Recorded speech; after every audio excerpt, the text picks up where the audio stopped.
I was 10, 11, 12, I don't remember, in line for the movies. And there were two guys in line in front of us, like 3 or 4 people in front of us holding hands. And my mother pulled me to her, not my siblings, just me, and looked at my father and said, "They're weird," which just made me look at those guys. And I went, oh, now I get it. I'm weird like they're weird. And I looked at them and I thought, they look happy, they look like they're in love. I'll be fine. Inform brings you incredible stories. I left 2 days before the revolution. It killed me so hard. James has never experienced the taste of fruits that haven't been attacked by pesticides, just like he's never experienced a neighborhood that hasn't been attacked by bullets. Some things just go hand in hand. People say what's on their mind. I think that it is a cardinal sin to lie to the American people about war. Partisanship is a version of narcissism. In downtown San Francisco, the Commonwealth Clubs and Forum curates events that bring you face to face with the world's changemakers. 1/3 of the wage gains that women have made since the 1960s were made as a result of the birth control pill. Twitter is a technology that I don't think we've seen before in this world. Since 1903, the most innovative leaders have come to the Commonwealth Club to share their vision. Sharing cars, sharing their homes, sharing. A shared dream, a shareable American dream. That could work. You each can play a role in helping us chart a better future. Housing and health and education and policy all live close to the surface in us when our children are murdered. It's all the same story.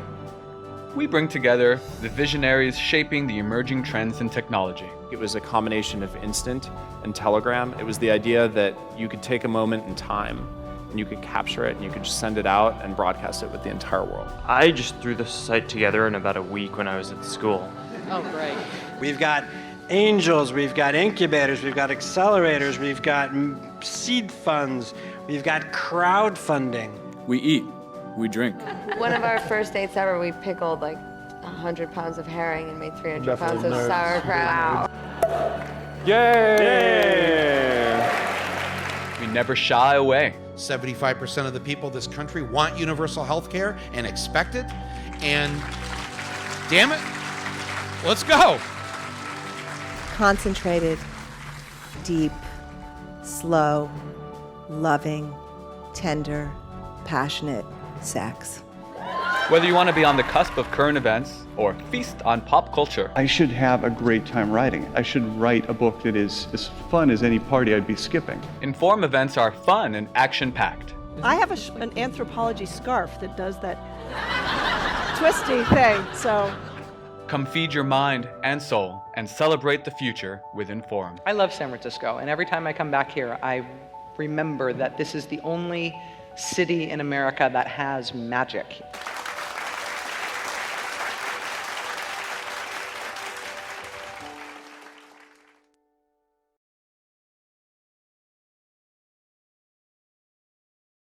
Hello, and welcome to today's Inform virtual event.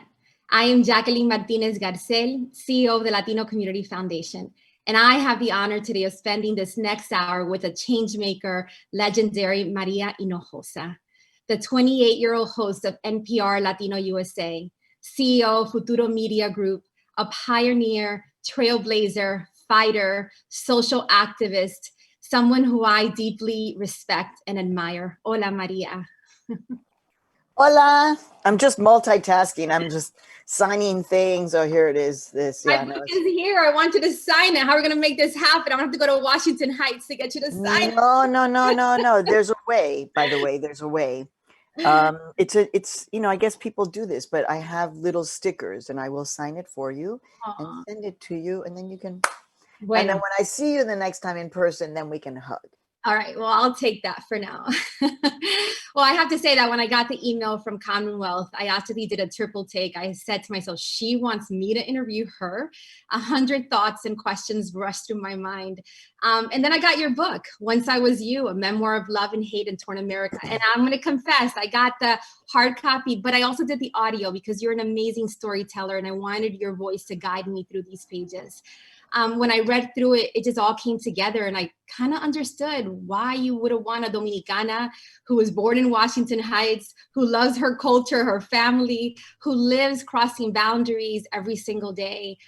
This book felt like a sancocho for me, honestly, Maria. And I still, with all of that, I still couldn't sleep last night thinking that we were going to have this opportunity to be together. First of all, I just want to say thank you for writing this. It's so powerful. I would recommend this book for any beating heart that is wondering how we're going to turn this corner from this dark period of history right now. It's when we read her story, not his story, her story, that we can understand how our story, our legacy, our generation is going to fit into this crazy upside down world we're living in right now. So let's get started. I actually want to start to the very beginning pages, not to the letter, which we'll talk about in a second, but to the moment that you were a baby in your mom's arms. She just come into Dallas, Texas. And here she is, this petite young woman, 5 feet tall, facing this man who you later described as a 100-year-old redwood because he was so tall.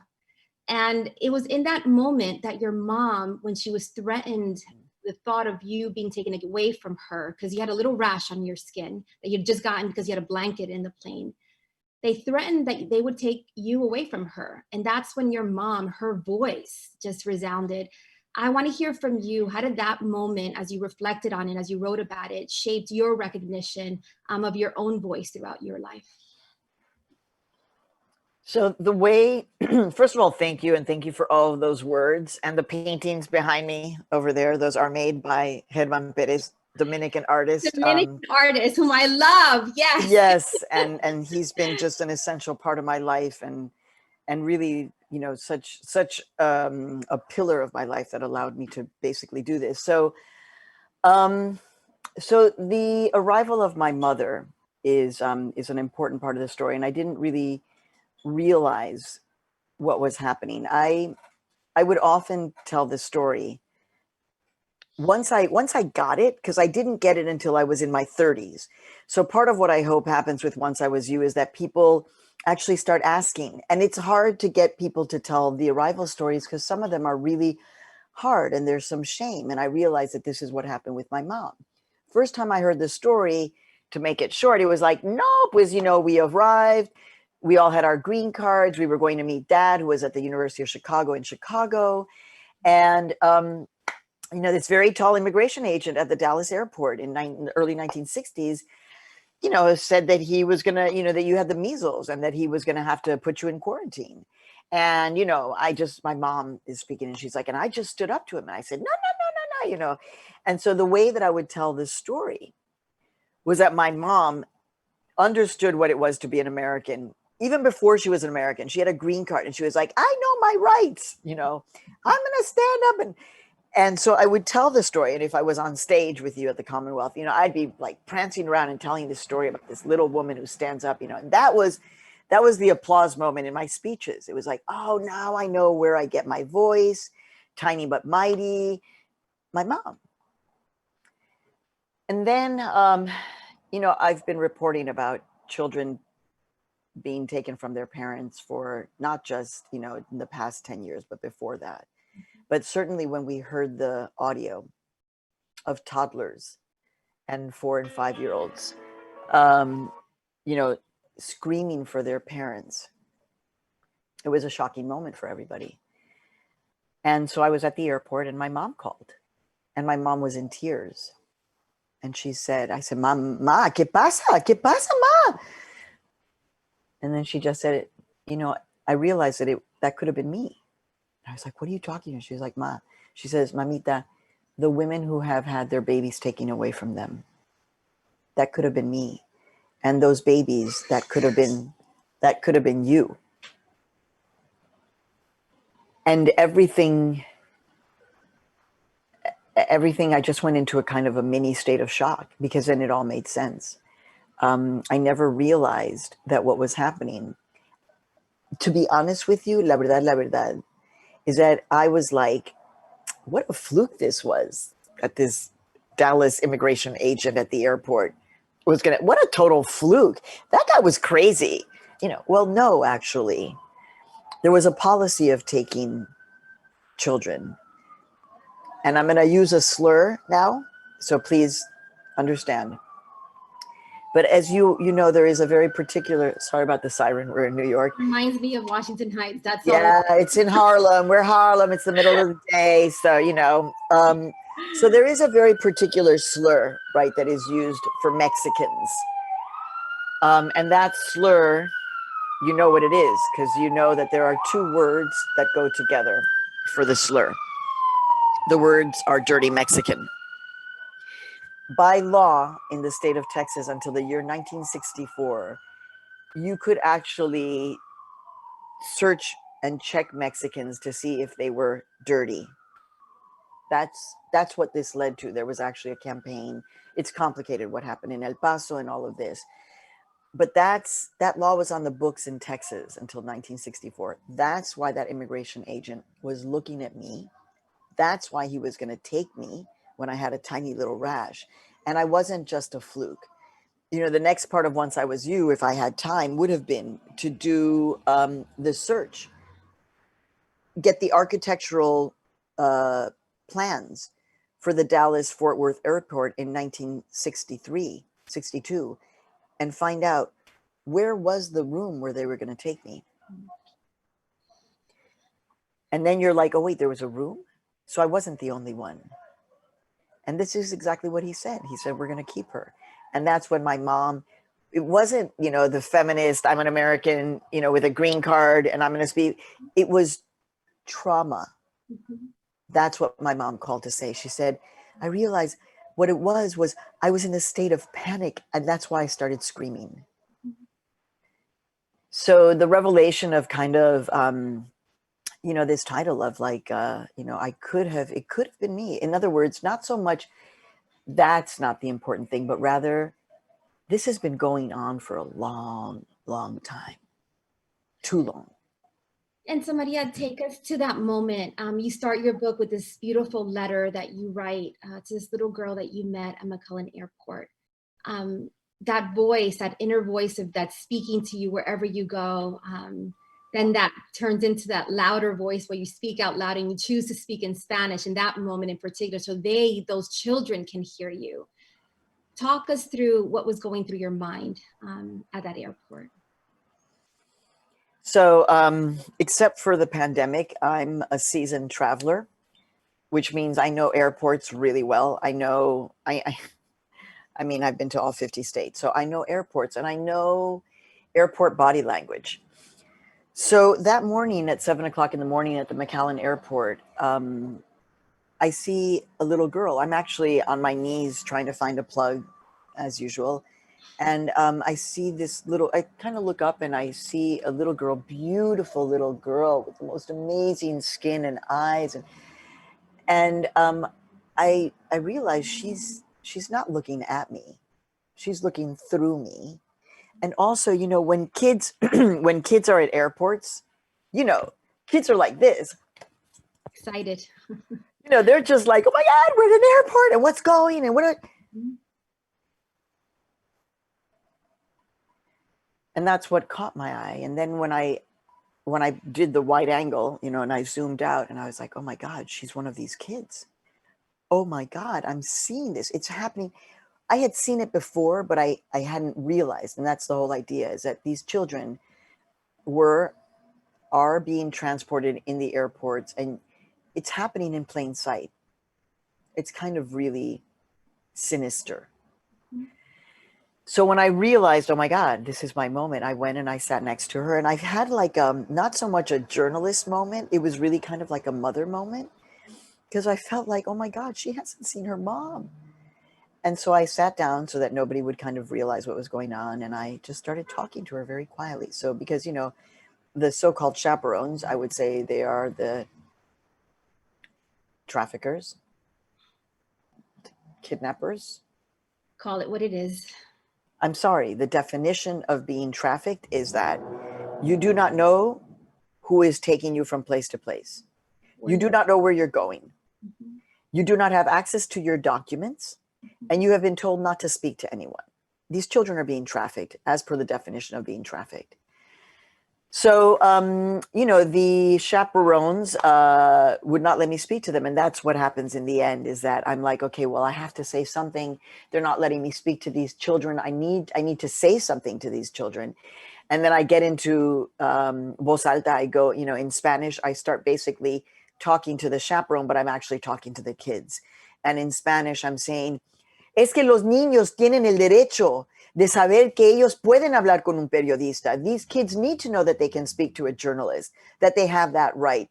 Ellos tienen que saber que los queremos. You know, we want them to know that they are loved, de que no les tenemos miedo, that we're not afraid of them, de que estamos al tanto, that there are people who are on top of what's happening to them. And then I, you know, say to this little girl, you know, I wanted you to hear me because I see you, and I see you because once I was you. And I just got to tell you, you know, people are really taken by this title, which is really beautiful. I've come to love it. I feel like it's really... Comes every time I hear you say it. I came to love this title, but you need to know that was one of the most challenging parts of this book, was when I was finished and finding a title. We could not come up with a title. Mm-hmm. It happens. You know, I was very sad. I was like, how is it? And my agent was like, don't worry. It's all going to fall into pieces. Don't worry. And I was like, yeah. And then finally we had another reader come in, and that was they were like, there's your title. And I really, really love it. It's so beautiful, Maria. And it actually speaks to who you are as a person, as a journalist. It's seeing people, seeing them. And so much of this book is about seeing the humanity in all the worlds that you traverse. From seeing that little girl to being in places where most people would overlook or look for a hidden story, and what's right in your face is a story that needs to be told. It's just so beautiful to be seen, written throughout this entire book. one of the things that stood out for me throughout it was how you crossed borders, both physical and emotional and class borders and race borders, between Mexico, the US, Washington Heights and Midtown Manhattan, having Juan Luis Guerra in your house with Scott Simon. Like, really, I took a moment, like I looked up to my husband, like, really Juan Luis Guerra and Scott Simon in her house. But one of the things you said about that moment is that you love the fact that neither of them knew who they were. And these worlds that you're a part of, that you go in and out, has kind of become a superpower for you. I mean, that's how I see it. It's grounded you so beautifully in who you are. In fact, your cousin, I said, called you La Golondrina, and that was a defining moment for you in realizing, right? Talk to me about that moment, that it all kind of came together, not needing to be defined by one world over the other, but all these worlds that you were a part of. I love the fact that you love that moment in the book, because it really did happen. And I was like, I would have been there. That's all. I was like, no, es que la gente, you know, Juan Luis is a friend of my husband's. My husband actually designed Ojalá que llueva café. The album cover is my husband's design. And so, yeah, Juan Luis was in town and they came up. Isidro Bobadilla, who is his percussionist, actually is the reason why I met my husband, because I knew Isidro. So yeah, everybody was hanging out at a super big party, and I had invited Scott. I was like, come on up. And he came up, and we had opened up the roof. And so it really, I just remember saying, this is like the jam. Like, Scott Simon is here, and a certain group of people at the party knew who he was. And they were like, oh my God, Scott. And then a whole other group of people knew who Juan Luis was. And they were like, oh my God. So thank you for shouting out that moment. Yeah, I do think that, you know, living in all of these multiple worlds helped me to understand that being a border crosser in multiple ways, like understanding that concept. And I loved writing about growing up on the south side of Chicago, near the University of Chicago, but it was a Black community. And then every week we would drive, once we finally got a car, to Pilsen, 18th Street in Chicago, which is where the Barrio Mexicano was. And how my mom, you know, would become, you know, this perfect Mexican woman in El Barrio. And she was speaking to everybody, sí, no sé qué, you know, coqueteando, the whole, like seeing my mother in another place and then driving back to Hyde Park and just like it was another world. I think this allowed me to not be afraid of the crossing back and forth, of the living in Washington Heights and working at CBS News. I did feel like, especially as a journalist, it gave me a superpower, because I was like, y'all don't even know what's happening uptown. Now, interestingly, what it meant as a journalist was that, yeah, it gave me real life experience for what communities were living through. But many times when I would try to, like, I would come back. I remember when I was living on 106th Street. Now I was married to Herman. We had, Raul was born. We lived on 106th Street, which was Crack Alley. That was the name of 106th Street. And I called 911 because there was a shooting on the street corner. People were dealing drugs. I called 911 and I got a recording. Please hang up and try your call again. All circuits are busy. And I was like, what is going on? Like, this happens in our communities, but other places you call 911 and an operator answered. And my editors, I remember my editors at NPR was like, yeah, that didn't happen. And I'm like, it happened. You know, this was kind of the gaslighting, right? Where we as people of color are experiencing, like right now, we're experiencing a certain reality and our hair is on fire saying something is going on. And we're being told, yeah, no, this is what we're living through right now. That's why, you know, the celebration of my book release last week and the continuing celebration and all the love that I'm feeling, like from you, Jacqueline, about the book. Like, I'm just like, damn, I mean, I just wrote this thing, but it's like really so good connecting, you know. I'm just like, because I haven't done this in a long time, but the fact that the book would be released at the same time that the story is breaking about forced hysterectomies on women, I think is very telling about what I'm trying to say. We have a problem in terms of immigration in this country, and we know that, but the level of dehumanization, it's beyond alarming. I mean, I do hope that the Mexican government files an international human rights case against the United States government. I've been waiting. Sadly, if you know Mexican politics, the leftist indigenous president of Mexico is, I'm sorry, a collaborator of Donald Trump's. Very, very, very, very disappointing. So I'm not sure if that will actually happen because of the geopolitics. And so once again, immigrants thrown under the bus by both parties, by both governments. It's desperately sad. And naturally, it's funny you use those words. That was the segue to this next part of the conversation about this present moment. And your book felt so much like a warning, sounding alarm all over. You've been doing 1986, 1996, 2006, sounding the alarm. And here we are, and Latinos make up 59 million in our country, right? 32 million, largest ethnic voting bloc in our country, right? Second largest ethnic. And here we are getting headlines about what's happening, not new to the United States, happened in Puerto Rico, happened to Mexican-American women, sterilization, it's happened. Maria, can it get any worse? Like and honestly, the other thing I tied to this question is, we're about to have another debate, not the first debate for this presidential election. And I'm thinking Maria should have been the one moderating that debate, first of all. And if you were the one in front of those two candidates right now, because what you say in your book is so true, this is not a Republican or Democrat, like both of them have thrown us under the bus. And they're all equally responsible. Like, can't it get worse? What would you say? What would you ask these two candidates? How would you... Oh, sweetie, let me tell you. You know what's sad to me is that it's, less than 2 months to the election, and neither Kamala Harris nor Joe Biden has agreed to speak with me. I don't understand that. It makes me very sad that they feel like they have to be afraid of me. I don't think that I'm a mean person. I don't think that I'm a scary person. Actually, if you listen to all of the interviews that I did with presidential candidates, Bernie Sanders is not really soft and gushy. I made him get a little soft. So I don't understand why they're afraid of me. Latinos and Latinas, we have questions. And as the second largest voting bloc in this country, we deserve answers. And a politician that is afraid to speak to a journalist, I don't even understand that. I'm just like, I'm not going to bite you. And you know what I'm going to ask you. So I would kind of hope that you already had thought about an answer.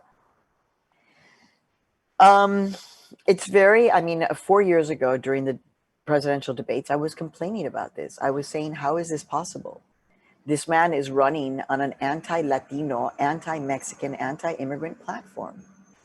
He began his campaign using hate speech. Why is it that we call it hate speech, but other people just call it his campaign? It's hate speech. So do I want to be in the same room as this person? I've been, actually. He sat behind me on Broadway during it was on Broadway Deaf Poetry Jam. Donald Trump sat behind me. He left an intermission, and he left a bunch of hand wipes all on the floor right underneath him. Ay, se está cayendo la luz. Herman, se está cayendo la luz. Oh my God, we're having a technical issue. It's live. Okay, it's very symbolic, Maria, what's happening in this world. But you continue to be the light. You stand in the light like your last chapter. It's like, So, for me, the fact that that we're being erased as we speak is just kind of, it's extraordinary. Estás visible, honey. I love it. He's like, I gotta correct. I love his art, by the way. By the way, Jacqueline says she loves your honey. Jacqueline te manda saludos. Es dominicana, and she says she loves your art. She thinks you're incredible. Thank you. I feel like I want to just curl up next to your bed right now and just talk to both of you right now. But go ahead, Maria. You're about a close. serious issue. So I think what's hard for us is really kind of watching this erasure happening as we speak. Yeah. Eso sí es como que, and here's what I say to my colleagues. I don't understand, and this is like when people say, well, what can we do? What can we do? In this particular case, for example, I don't know.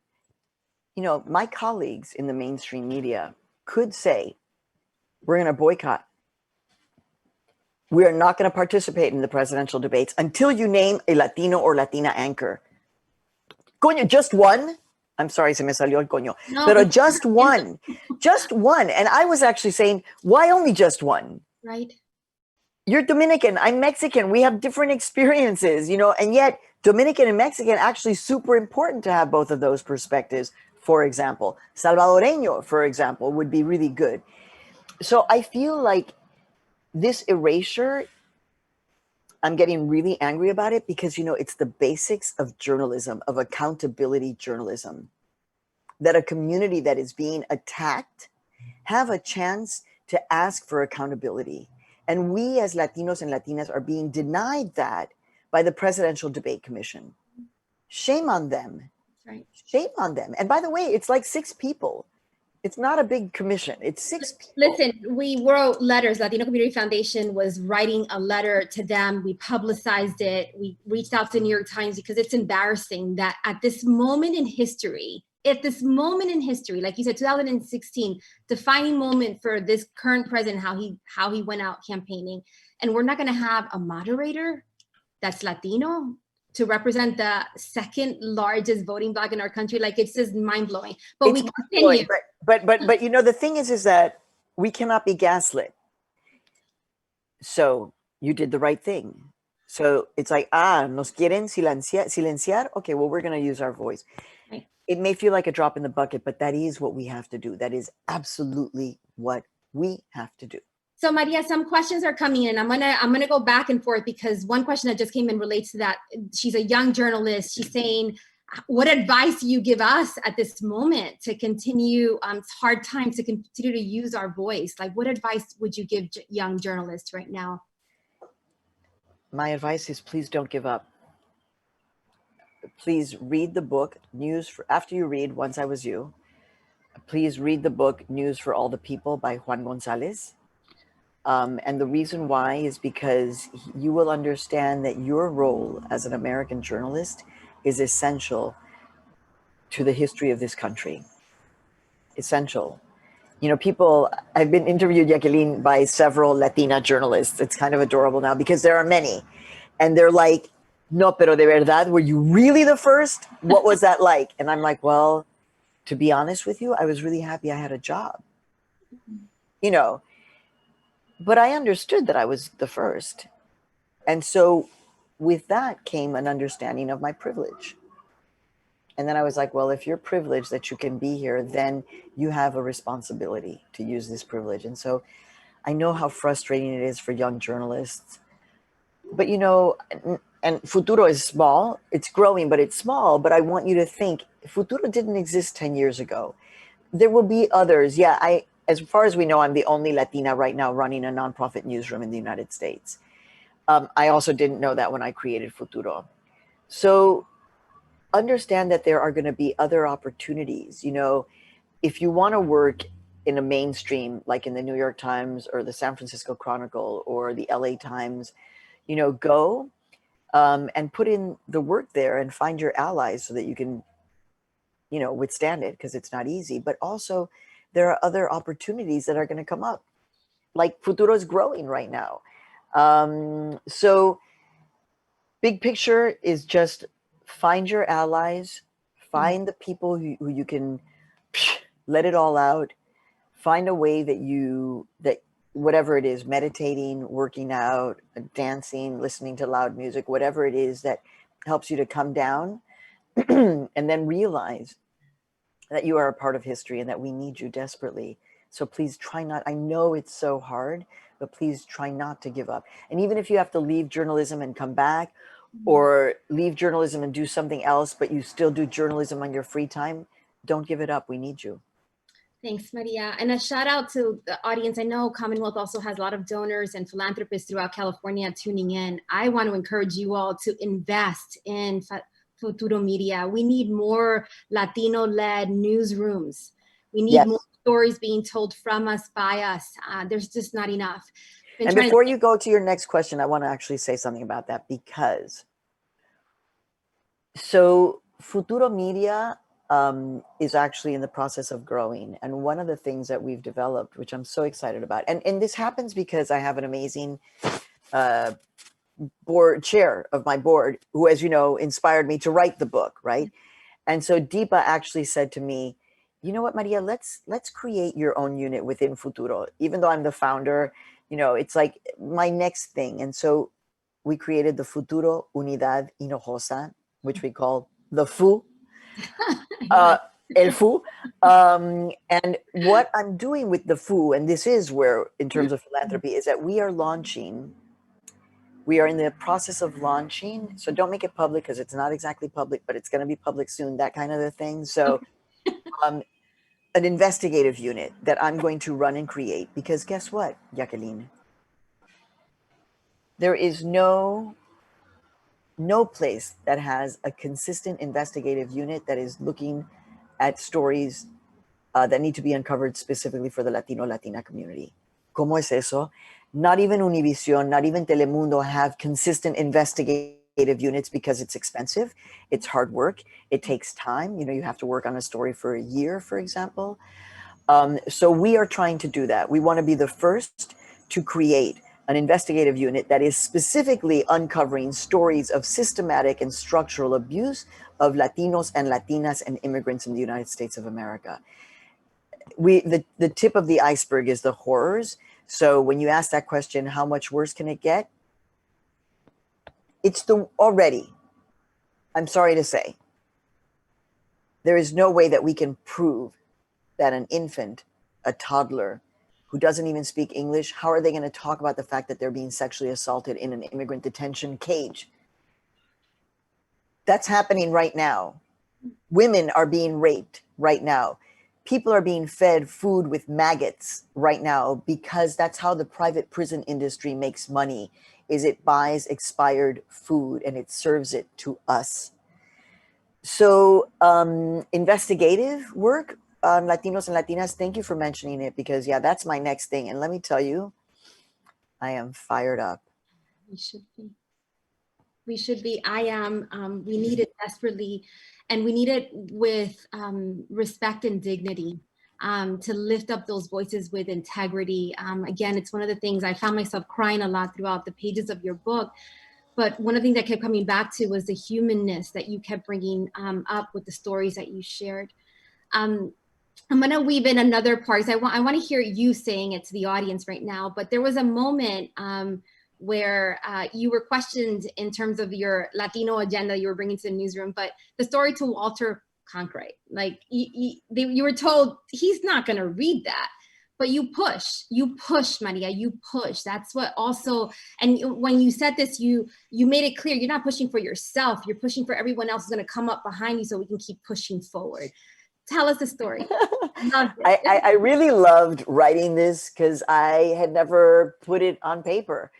So the story goes that I end up working at CBS. You know, my father was finally happy that I had a network job, you know, even though I had told him I don't know how long I'm going to stay, because, you know, getting into a network is good, but I also write about the golden handcuffs.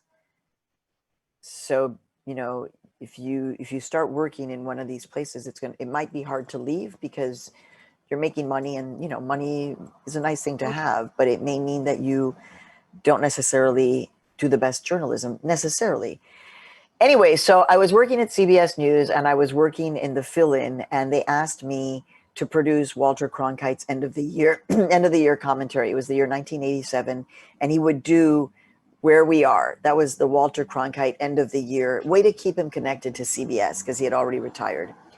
And so as a producer, I had to write his commentary. And I really suffered through this because of my imposter syndrome. I was like, oh my God, how am I gonna, I mean, I was suffering through this. And I wrote, you know, a lot of drafts by hand. I remember writing it by hand on that long legal pad and then going back. And I worked really hard because I wanted to be sure that I wasn't coming off as the angry Latina, that I had to be a good journalist and know that Walter Cronkite was going to read this. And so I had to internalize Walter Cronkite. And that's when I was like, I'm a good writer and I can try to do that, but I will never see the world through his eyes. And that's okay. I'm not a lesser journalist because of that. Anyway, so the story goes, I write this commentary, and my boss says, "Now Walter will never read this." It was really taking on the government, because Oliver North, was like a convicted liar at that point. I guess he had already been charged. Anyway, corruption galore in the United States of America, with the Contras and all of that stuff under the Reagan administration. So I said, well, I think he'll read it. And he said, "Nah, it's too much you." And I thought he was going to do this. And I guess I had kind of thought, like, if this happens. And so I said, well, let's go downstairs to the Fishbowl, which is where they produce the CBS Evening News. Even today, it's called the Fishbowl, because it's all glass offices around the anchor desk. And we went down there. He said, okay. And he handed it. I said, don't tell him who wrote it. Just give it to one of the senior editors. See what he says. And he went down there. He handed it to him. He read it. I mean, it was short. It was, he read it. And he was like, yeah, this is good. Just change that word. It's great. And it was that moment where I was like, stop gaslighting yourself. You are good enough. You are good enough. And I did feel like I had to take one for the team. And I felt like, Norman Morris, that story involves Norman Morris. He was such a champion of mine. And then in this moment, he let me down. And I was like, I'm not going to let you down. I'm going to prove to you that the reason why you hired me is because I am good. Mm-hmm. I'm good at what I do. It's not just because I'm Latina. It's because I'm good. But as you know, with the book, Jacqueline, there was a lot of imposter syndrome that followed me up until not too recently. But now imposter syndrome. That's right. I hope every young person listening in right now hears that. You are enough. Your voice matters. Don't just keep using it.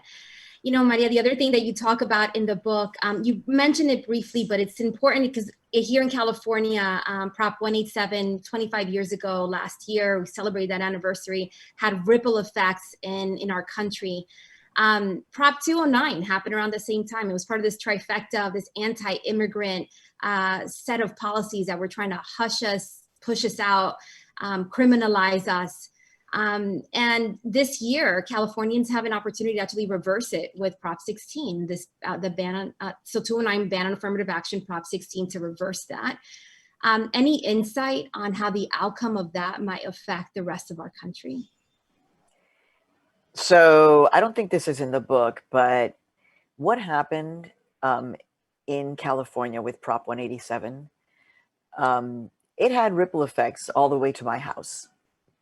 My house at that point, my family was still in Chicago. My mother and my sister became American citizens.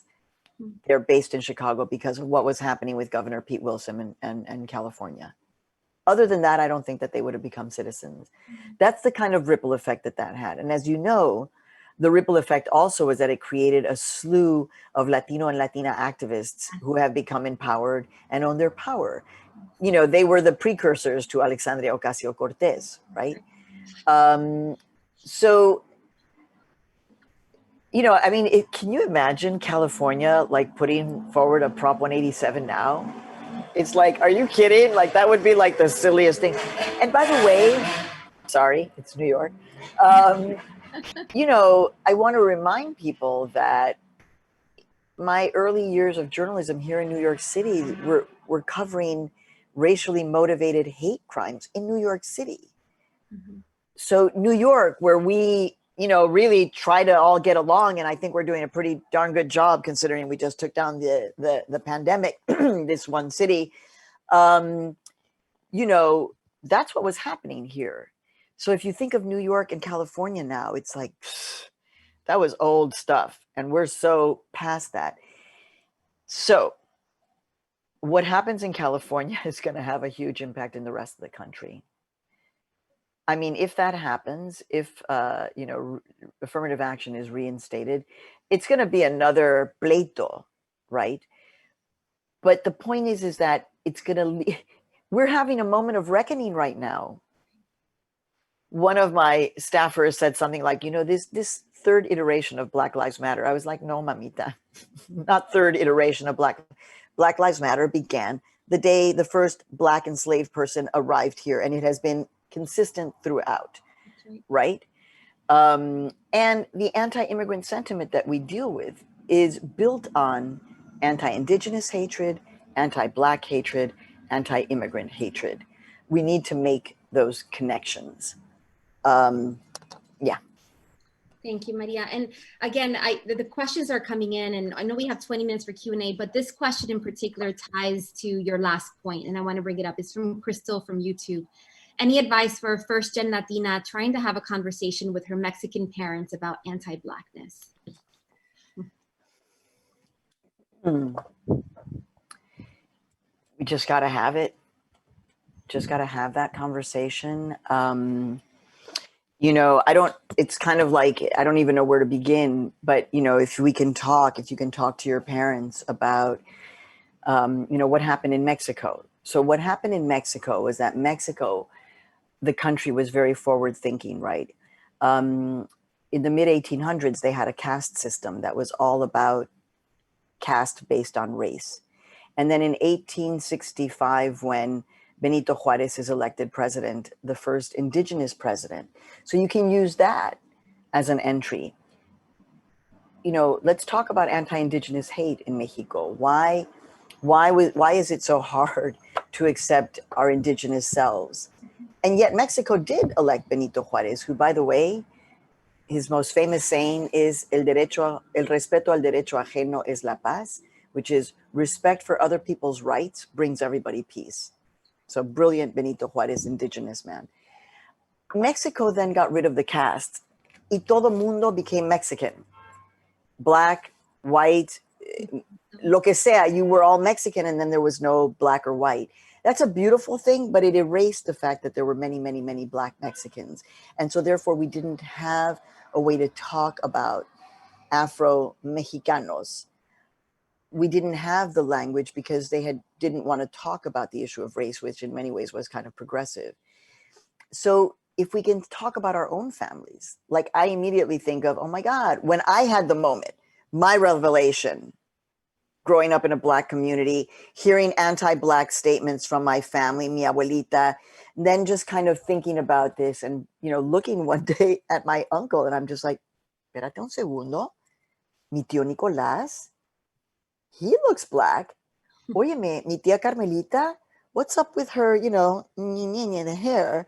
Mi tía Licha, what's up with the, you know, the facial marking, you know? So that's why I was like, can you talk about the Olmecas and the cabeza Olmeca, which if you see is a Black Mexican. That maybe you can say, you know, we have to understand that it actually is part of us. In Mexico se habla de la tercera raíz. And then if you can say, if you can talk about the history of racism in this country, right? Why do you have racism against Black people? Well, because they were brought here in chains and there had to be a way to make them feel less than. That's all part of the narrative. We don't want to participate in a narrative that makes a human being less than, right?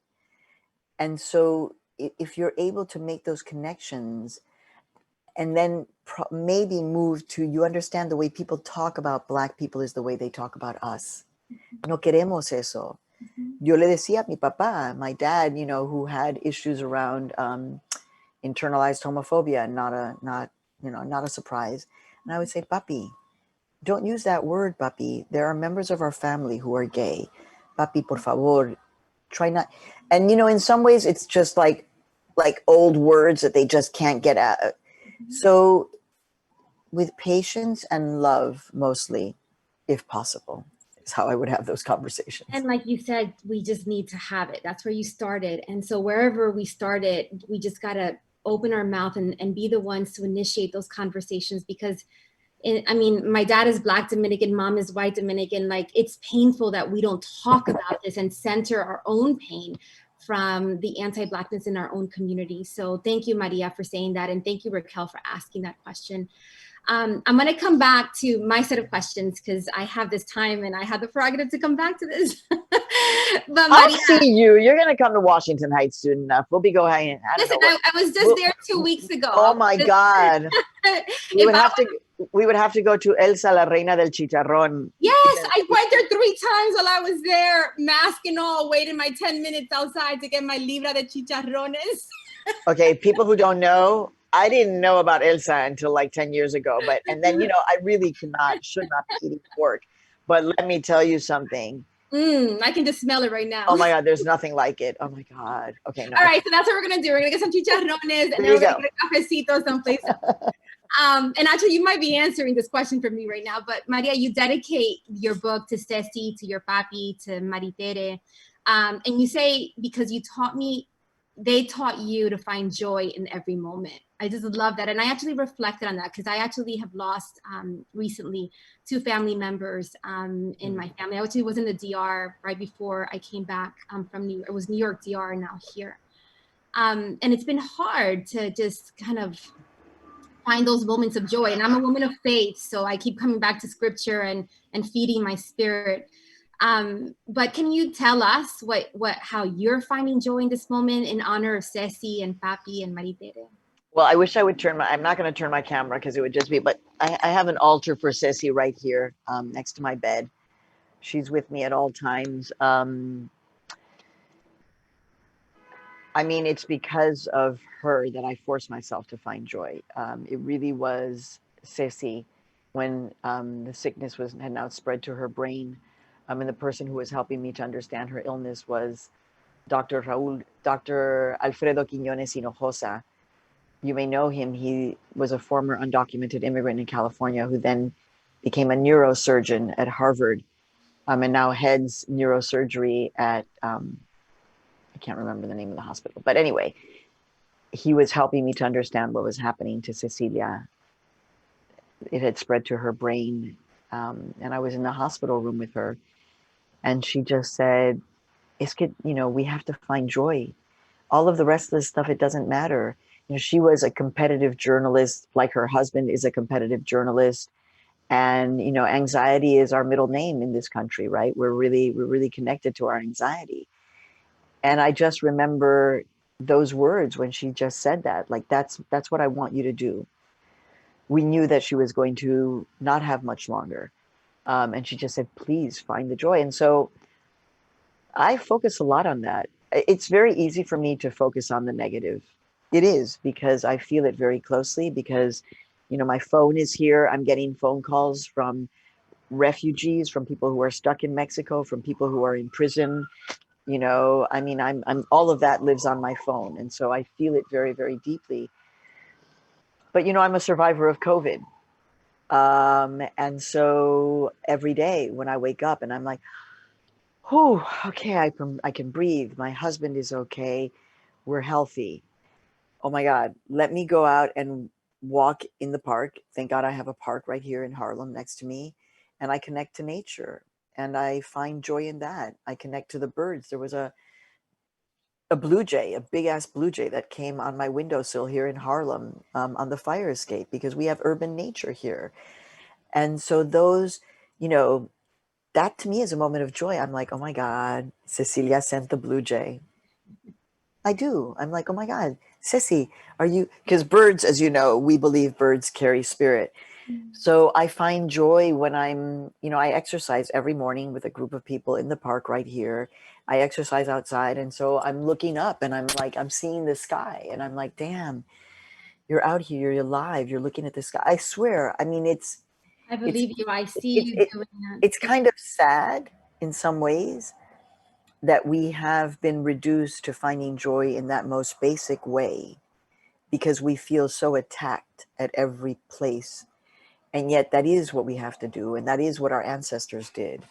And so, yeah, I'm all about trying to find that joy however I can for Ceci and now for me and for my family. Thank you, Maria.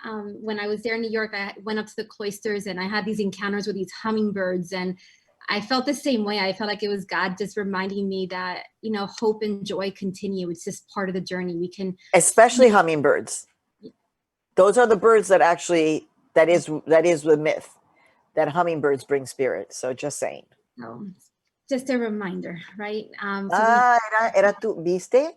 Gracias. Era tu gente que te estaban viniendo a visitar. Gracias, I hope you take it like that, yeah. Well, that and chicharrones, right? That kept me joyful in between the tears in the morning and the grief that was so real.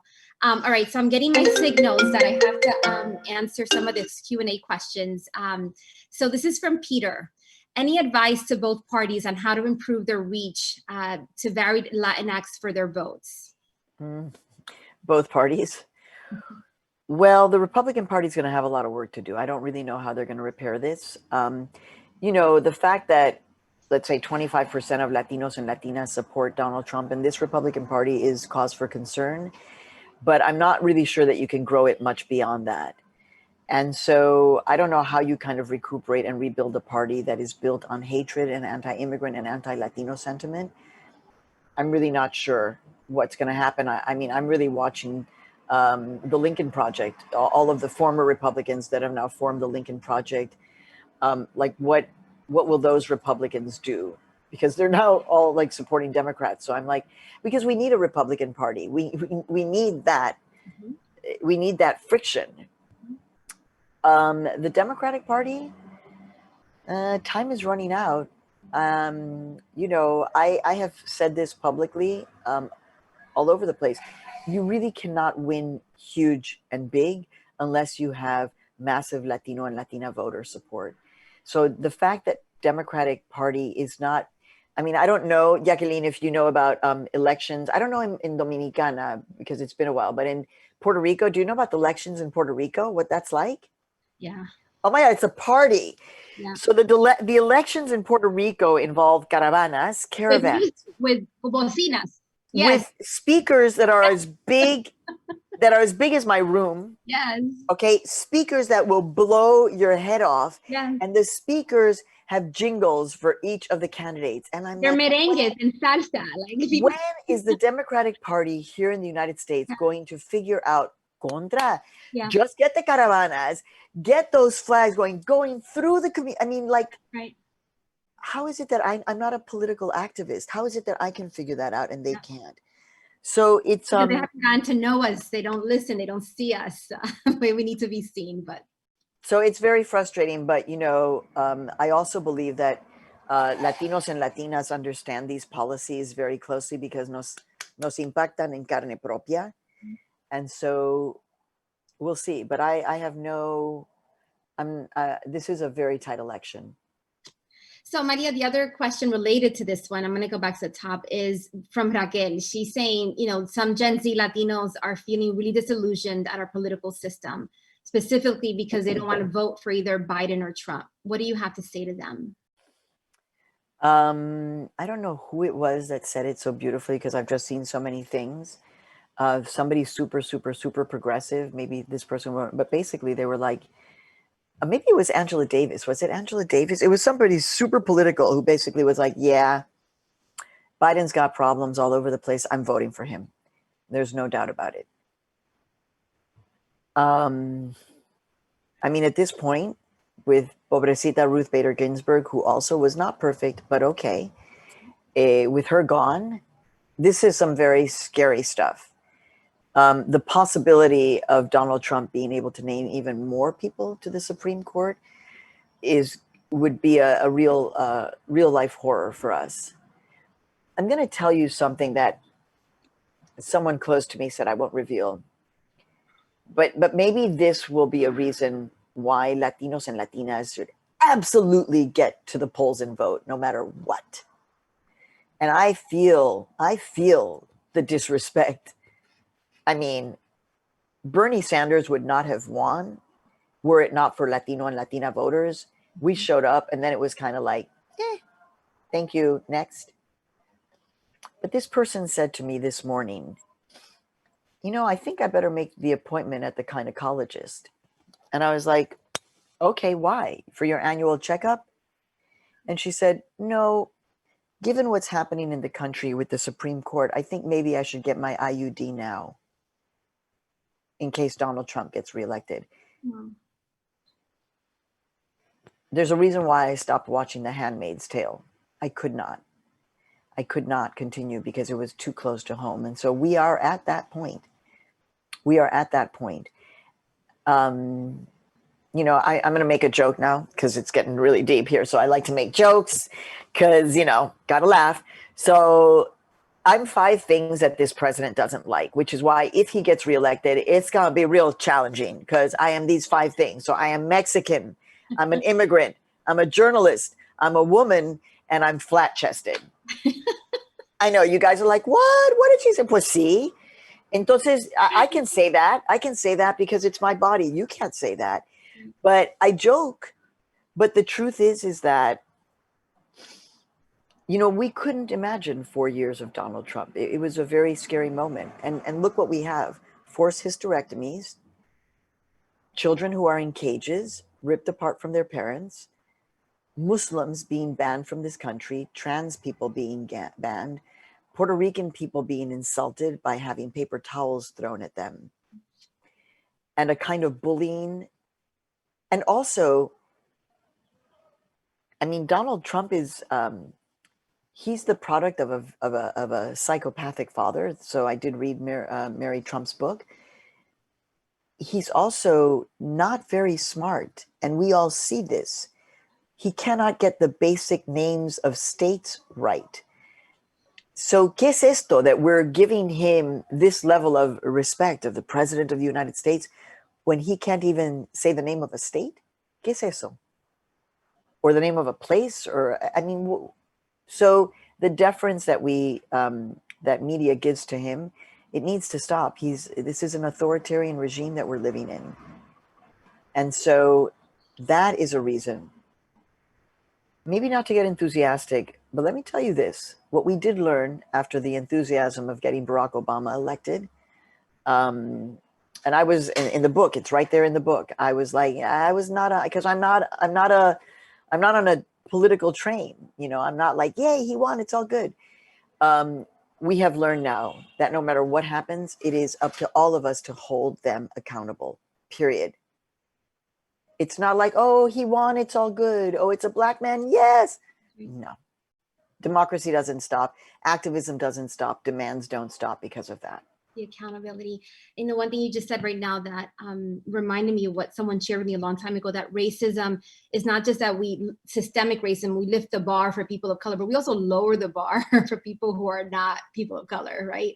And we've lowered the bar so much for what it means to be the president of the United States. Last night I was texting some of my cousins, like, here's the president of the United States talking about throwing tuna cans and talking about Goya and the same incoherent sentences. The president of the United States of America. Like, how have we reached this point?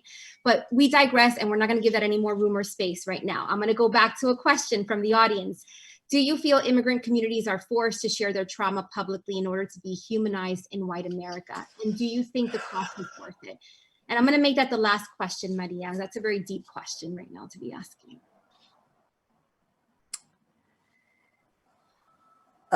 This is really hard. It's what my life's work is based on.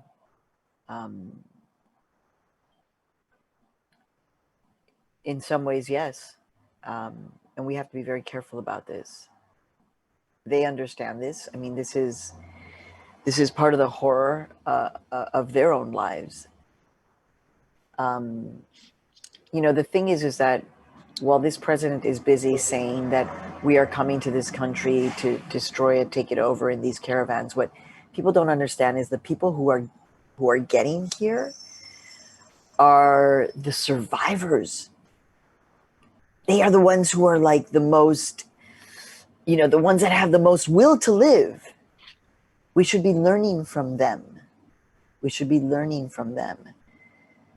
So I do worry. I would actually point you to listen to the recent reporting we did from Mississippi on Latino USA. This was in the place where they just went through the largest immigration raid, the poultry plants. Remember, it happened just days after the El Paso massacre. It was like, hi, you were massacred just now because you're Latino and Mexican. Now we're going to go and detain and arrest people who are going to work in a chicken plant.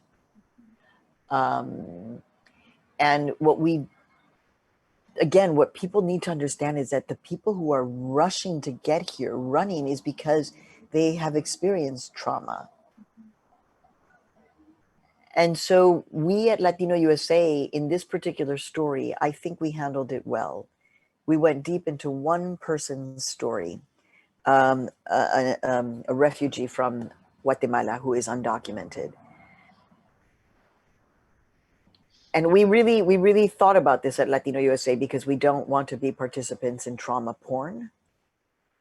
That's what we call it, right?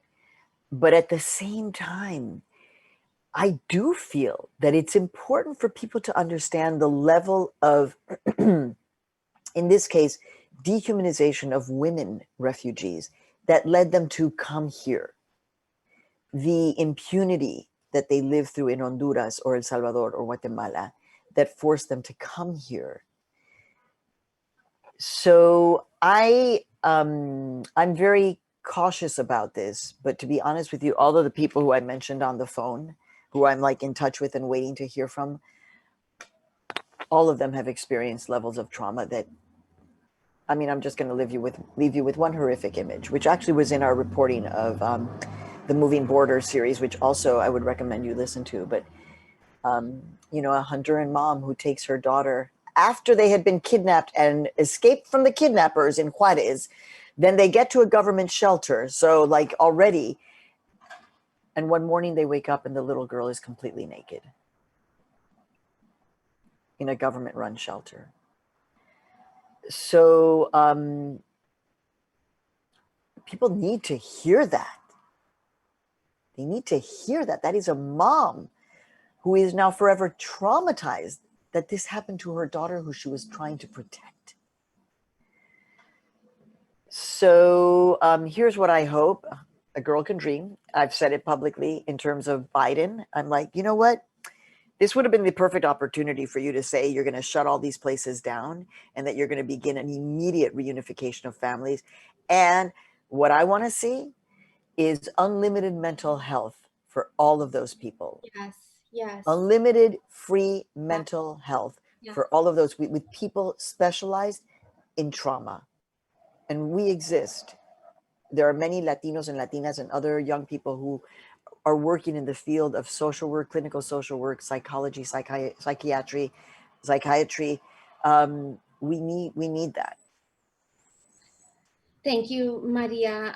By the way, to Californians, Governor Newsom has an opportunity to shut down these detention camps right here in California, and we need to lead by example.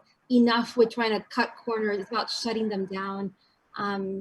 They don't belong in this state. They don't belong in this country. They don't belong anywhere in the world. Exacto. And they're not centers. To your point, you said this. I'm not going to give it the name center and clean it up. It's a camp. And it's a place where horrible things are happening to children right this second. And you know what? There was a conversation about people saying, you know, should we make them better, right? Should we make them better? Is that part of it, or the shutdown? And I think at this point, you need to shut them down. These are concentration camps. These are places that will be written about in the history books in 20, 25 years from now, and they'll be like, what were you thinking? And so many Latinos and Latinas are working in these places. We need them to become whistleblowers and to help shut these places down. And to all our pro-life folks, Christian religious leaders, like pro-life, like there are children, infants right now sleeping in cement floors in these camps. Like we need them to hear this loud and clear and call it out for what it is.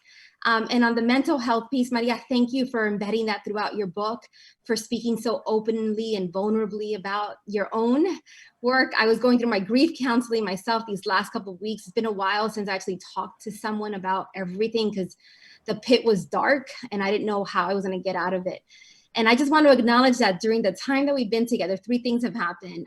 Your phone music was I Will Survive. It was the tone to I Will Survive that was coming on. So I'm not going to let that pass because my goodness, like so much of what your book is also about is about survivor, but not with that victim. It's just yeah, like head up, shoulders back. Like I may be going through it right now as we speak, but I'm going to get through this, right? The other thing that happened were the sirens, the sense of the urgency of this moment right now. Like, yeah, New York City, there's loud noise, but it's a reminder that there are people that are being picked up by an ambulance right now because they are dying. And they're dying because there have been systems set up that have locked people out from healthcare, that have been sick before COVID, had gotten worse. So this is not new, but we got to fix these problems with a sense of urgency. And then the last thing was when your light was going to come down and you called Inman, and I thought how beautiful and poetic, right? Like some of us feel like the light is going to fall down, dim down, break apart, blow up. And sometimes we just got to call for reinforcements and call that person closest to us to hope has held it up. Dude, break it down. Mic drop. Boom. Whoa. Just moves me though, Maria, as I feel like, you know, none of that was a coincidence. And I want to blend that all into just what happened right now. And we're getting near the end. And I want to give you enough time to answer the question that Inforum has traditionally closed these forums. Barking dog. I love it. Hi, Walter. The question is, what's your 60-second idea, Maria, to change the world? My 60-second idea to change the world. You know, when I first heard that, I was like, how do we get everybody to love each other? How do we do like one big love fest? How do we, that's, you know, and I know it's like, oh, how mushy, you know, but in a way we have to, and I didn't watch all of Star Wars, like I saw one, you know, but it definitely feels like Darth Vader versus whoever is the light in Star Wars, right? And so it's like we just got to win with this capacity for love. Yes. But also, you know, Dolores Huerta, who is in California, as you know, always talks about people power. Mm-hmm. You know, she's like the most, the least powerful people in California changed everything by becoming organized with the United Farm Workers, right? And they changed everything.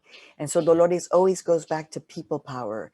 And when you think about what we saw with people power on the streets, so it's like love and people power, love and people power. Those two things, however we can harness it, and also not giving up. We're not going anywhere. Right. Where am I going? I'm not going anywhere.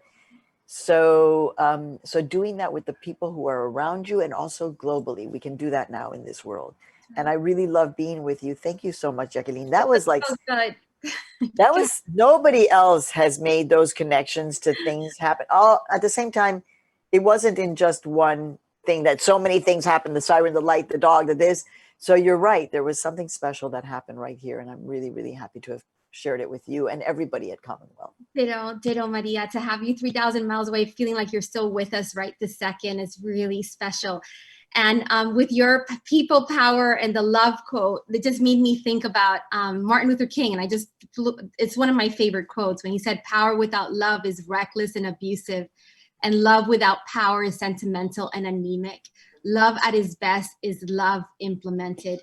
It's just a reminder, they go hand in hand. And, you know, at the Latino Community Foundation, I don't know how much you know about us, but our mission is to unleash the civic and economic power of our people.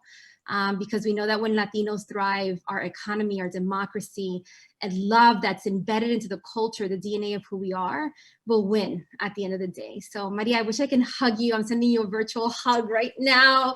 I love your book. For all those out there, it is available now in your nearest bookstore. You can order online.